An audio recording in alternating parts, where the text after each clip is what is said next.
తెలంగాణ జాగృతి వ్యవస్థాపక అధ్యక్షురాలు శ్రీమతి కల్వకుంట్ల కవితక్క గారు ఏదైతే నిన్న సింగరేణి జాగృతి ఏర్పాటు చేయడం జరిగింది.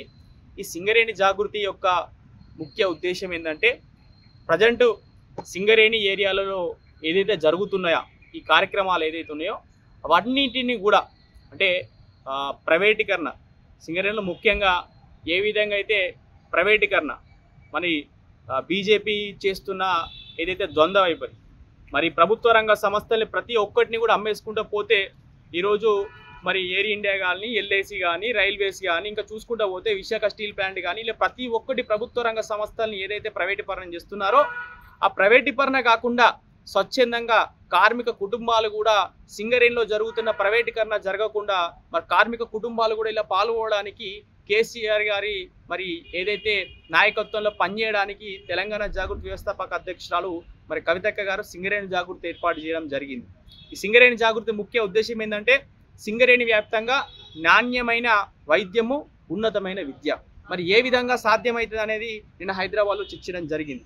నాణ్యమైన విద్య మరి ఈరోజు సిఎండి గారు గౌరవనీయులు ఆర్జిటీలో ఏదైతే మనకు సిబిఎస్ఈ సిలబస్ ద్వారా పెట్టిరో దానికి మరి హర్షించదగిన విషయం. కానీ అన్ని ఏరియాలలో కూడా ఓపెన్ చేసి దానికి మరి మంచి క్వాలిటీ మనకు కేవీలో ఏదైతే ఏ విధంగా అయితే మంచి మంచి ఫ్యాకల్టీ ఉంటుందో ప్రతి ఒక్క ఫ్యాకల్టీ కూడా నాణ్యమైనగా ఇవ్వాలని చెప్పి తెలియజేశారు. అట్లాగే ఈరోజు మెడిసిన్స్కి సంబంధించి కూడా మరి సింగరేణి వ్యాప్తంగా కూడా నాణ్యమైన మెడిసిన్స్ ఇవ్వాలని అట్లాగే ఈ రిఫరల్లకు సంబంధించి చాలా ఇబ్బందులు ఎదురవుతున్నాయి.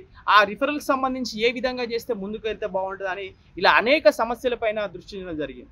అట్లాగే అండర్ గ్రౌండ్లో ఎస్డిఎల్ ప్రైవేట్లో దించడం కానీ ఇంకా ఏదైతే ఈ ప్రైవేటీకరణ విషయాన్ని కూడా చాలా మరి క్షుణ్ణంగా పరిశీలించి దీనిపైన పోరాటం చేస్తామని తెలియజేయడం జరిగింది. అట్లాగే జాగృతి ఏ కార్యక్రమాలు ఇచ్చినా మరి సింగరేణి ఈ వ్యాప్తంగా నిన్న 200 మందితో వెళ్ళడం జరిగింది.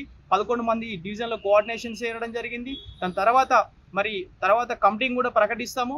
ప్రతి ఒక్కటి కూడా ఎక్కడ ఏమి ఇబ్బంది లేకుండా ఎవరితోని ఎలాంటి ఏమి లేకుండా ఖచ్చితంగా సమస్యలపైన పోరాడతామని తెలియజేస్తూ జై తెలంగాణ, జై కవితక్క. ఇండియా పాకిస్తాన్ తాజా అప్డేట్స్ కోసం డౌన్లోడ్ చేసుకోండి RTV లైవ్ యాప్.